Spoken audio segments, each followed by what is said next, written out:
Continuamos con muchísimo más de Sábado en la Noche. Ya llega al estudio nuestro segundo invitado. Es un actor que recientemente pudimos verlo en la película Azul y no tan rosa, ganadora de un Goya 2014. Un actor que no para de trabajar y que en esta oportunidad viene a hablarnos de eso que va, de ese mutuo desacuerdo que va a tener en escena este próximo 3 de octubre en BOD Corbán, que está ya acá con nosotros, Sócrates Serrano. Bienvenido a Sábado en la Noche, el Muchas guapísimo gracias. que estábamos diciendo anteriormente. Muchas gracias por esta invitación. Guapísimas están ustedes. Ay, no, yo tuve la suerte realmente de tenerlo al lado el día de hoy.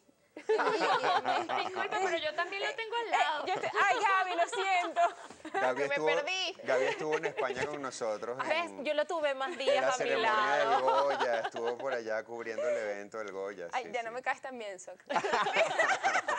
Bueno, no, un placer para nosotros que estés aquí de verdad porque estás haciendo mucho por la actuación, esa actuación que se estudia, esa actuación que no es improvisada y eso nos encanta tenerte, entrevistarte, conversar un rato contigo. Pero quería comenzar esto preguntándote por qué tuviste una pausa de 15 años en este mundo que tanto te apasiona. Sí, bueno, circunstancias de la vida. Yo pues hice mi carrera como psicólogo industrial y me fui alejando poco a poco de la actuación por temas familiares. Pero uno cuando se aleja de las pasiones siempre lo llaman de regreso. Y en esa pausa, sabes que hice un curso con una profesora del Actor Studio, por cierto, y en ese entrenamiento que hice con ella, intensivo de una semana, ella me dijo algo bien interesante. Me dijo, mira, no creas que esta pausa que has tenido de estos 15 años ha sido botar el tiempo o perder el tiempo, sino que ha sido el tiempo que necesitabas para poder hacer los personajes que vas a poder interpretar a partir de ahora. Y es verdad, a todos nos pasa que con el tiempo vemos las cosas diferentes, estamos como más claros, más asentados, podemos hacer personajes que antes no podíamos hacer. Yo creo que, por ejemplo, hace unos 10 o 15 años no hubiera podido haber hecho el Raskolnikov que acabo de hacer en Crimen y Castigo, por ejemplo, ¿no? Y eso es muy sabroso, tener ahora como las vivencias para poder hacer cosas nuevas. Pero estoy de regreso. Y no solamente eso, quizás una pregunta que te he hecho antes en nuestras entrevistas, pero creo que el tema de haberte adentrado en el mundo de la psicología te da una sensibilidad diferente, ¿no? Sobre todo a la hora de construir un personaje. Te han tocado, como dices, personajes muy duros, complejos, que quizá tienen que desmontar una serie de paradigmas. Y bueno, no dudo que has podido darle ese sentido distinto al que tal vez un mortal común que no es psicólogo, que no se ha metido en estas aguas, pues no logra hacerlo, ¿no? Me pregunto si esta vez vuelve a pasar en una apuesta que habla justamente de eso, de lo difícil que puede ser conciliar el amor, aun cuando existe. Sí. Pero nuestras diferencias como seres humanos nos sabotean, ¿no? Sí, siempre las herramientas como psicólogo me ayudan a entender un poco más los personajes y me dan como luces muy potentes del camino de los personajes que interpreto. Sin embargo, siempre digo sobre eso que tengo que dejar a un lado ese rol más analítico y meterme desde la pasión y desde la emoción en el personaje para que realmente tenga verdad y fluya, ¿no?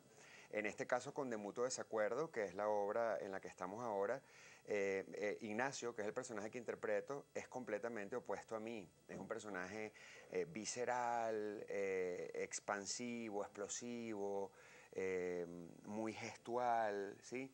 Y entonces yo vengo a hacer otro personaje completamente diferente, que es este personaje que hice en Crimen y Castigo, y a veces me pasaba que me encontraba en el escenario todavía con el cuerpo de mi personaje anterior. Y Miguel, que es un gran director, pues me lo hizo saber permanentemente, ¿no? Y nos ayudó y nos empujó a Ana María y a mí para que fuéramos construyendo tanto a Sandra como a Ignacio, que son los dos personajes de esta historia.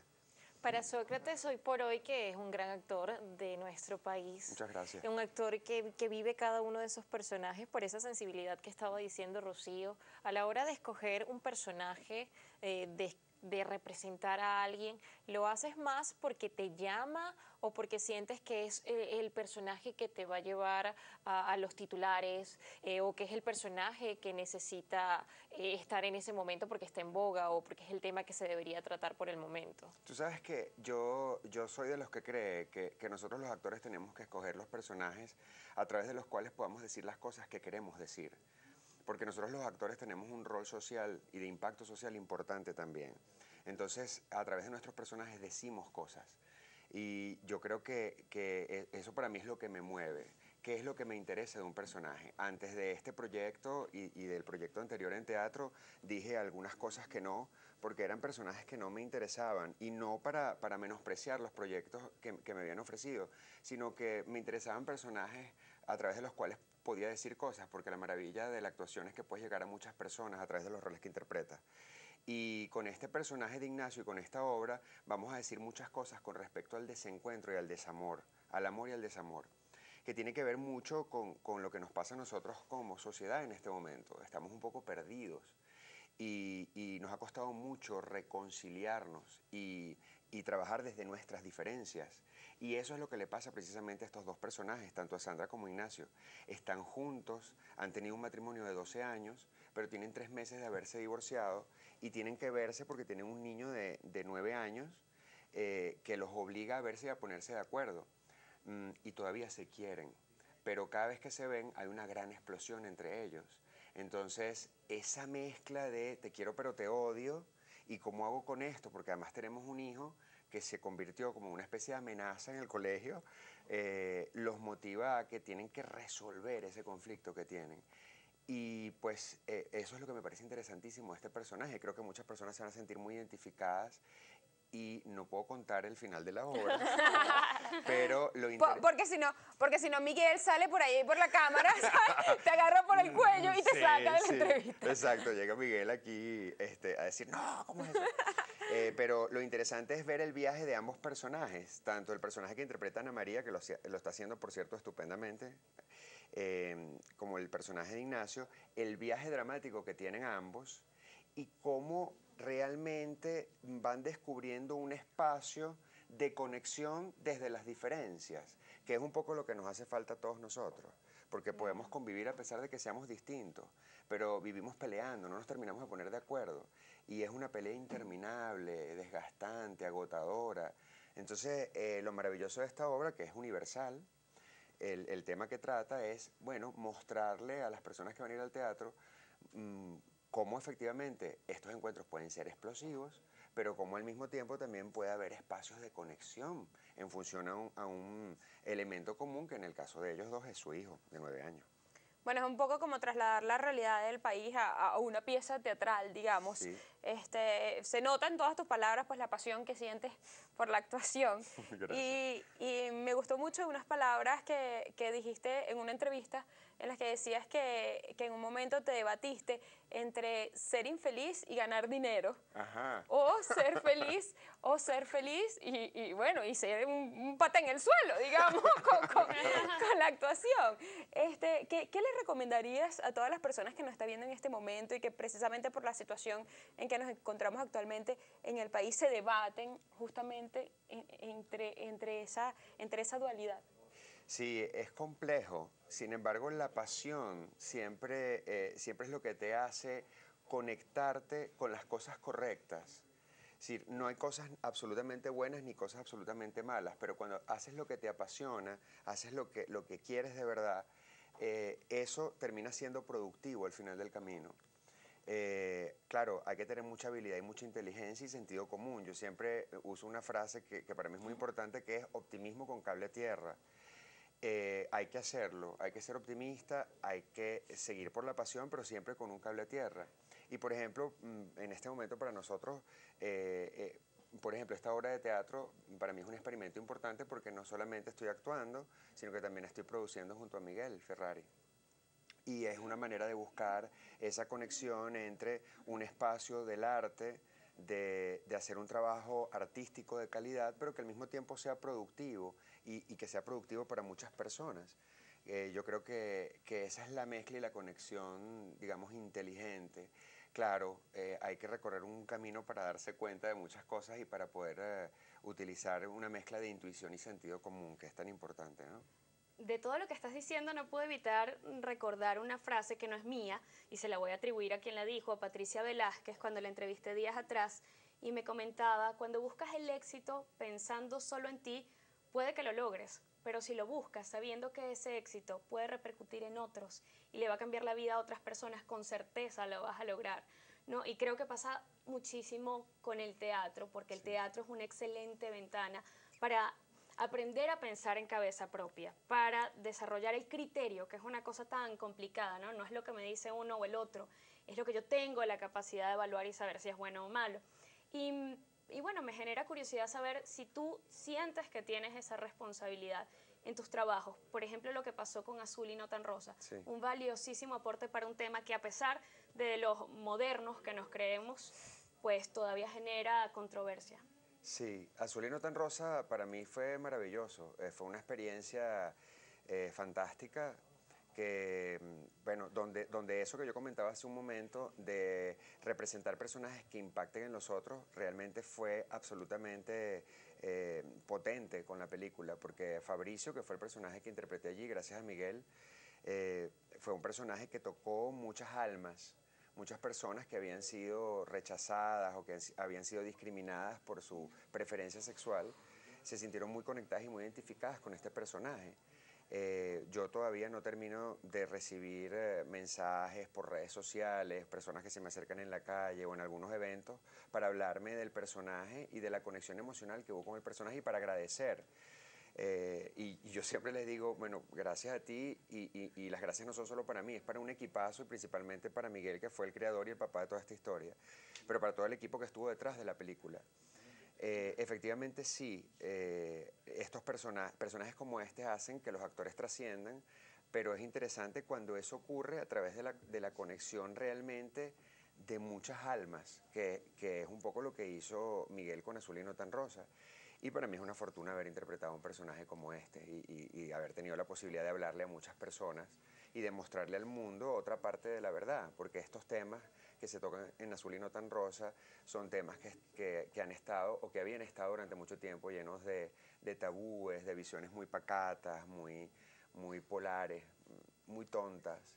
Y bueno, mostrar otra parte de la verdad es interesante y es como permitir que los demás aprendan un poquito más y tengan otra mirada, ¿no? Eso es fantástico poder hacerlo. Bueno, no solo interpretar un personaje es maravilloso, vivirlo en cada cinco de acción, en cada subida y bajada del telón y darle el orgullo a Venezuela de traer el primer Goya a nuestro país, y no solo el Goya, sino muchos festivales que esa película ha arrojado para nuestro país. Ahora que estás como productor, que estás en esta nueva faceta, de repente Sócrates no le interesaría escribir, crear una historia, ser ese hacedor de sueños, esa persona que va a poner a muchos actores, de repente dirigir, ya que te vives cada momento con toda esta pasión. Qué buena pregunta. Bueno, yo tengo muchas cosas en la cabeza, ¿vale? Quiero hacer muchas cosas. Sí, me encantaría, tengo cosas en la cabeza por escribir, tengo algunas ideas, me encantaría dirigir también, pero siento que hay momentos para todo y precisamente por lo que ustedes me preguntaban hace un rato, después de haberme alejado 15 años de la actuación, ahora lo que quiero es actuar y seguir actuando. Pero claro que sí, o sea, de repente me seduce mucho el tema de la dirección.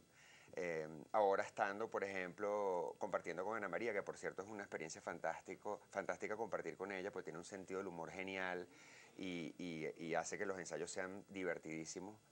Y además que está súper entregada con el personaje.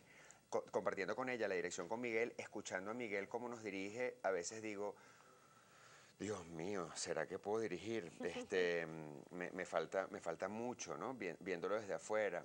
Pero bueno, yo creo que todo llega a su momento. Tengo muchas ideas por allí. Creo que va a llegar el momento en que quizás dirija también. Pero por ahora quiero seguir actuando y quiero seguir haciendo muchos personajes. Tengo muchas cosas en mente, ¿sí? Estaba comentando, bueno, ya nos tenemos que ir, Sócrates, pero no me puedo ir sin hacerte esta pregunta. Estábamos comentando precisamente, Rocío y yo, hace ratico que tienes varios proyectos cinematográficos en puerta. Quiero que nos comentes un poquito cuáles son para que también las personas que nos están viendo a través de la pantalla de Globovisión pues te sigan y vean, vayan a ver esas películas. Sí, bueno, arranco el día 13 de octubre el rodaje de la película El Show de Willy. Sí, una película que va a ser dirigida por Fernando Venturini. Ahí voy a compartir roles con Daniel Alvarado, con Laureano Olivares, Sheila Monterola, Alex da Silva, y un grupo de actores que se me escapan el nombre ahora porque es un grupo de grandes y buenos actores. Es una historia interesantísima y estoy muy contento porque es un gran riesgo y un gran reto para mí porque es mi primer protagónico en cine y estoy muy contento por esta oportunidad. Va a ser una historia interesantísima, es una comedia de humor negro. Y bueno, pues va a estar bastante bien. Pues ese personaje también me va a permitir decir un montón de cosas, por cierto. Así que por favor no se lo pierdan. Y hay otra cosa, ¿verdad? Porque yo recuerdo en una entrevista hace unas semanas atrás que comentaste no uno, sino dos proyectos cinematográficos. Voy a hacer un cortometraje que se llama TV Doméstica. Es un cortometraje genial, muy volado, que me encanta el texto. Pronto vamos a comenzar también el rodaje después del largo. Y por ahí se estrena Todo por la taquilla, que es un largometraje de cine independiente que se hizo hace unos 4 años y ya tiene que estrenarse porque tiene mucho tiempo cocinándose.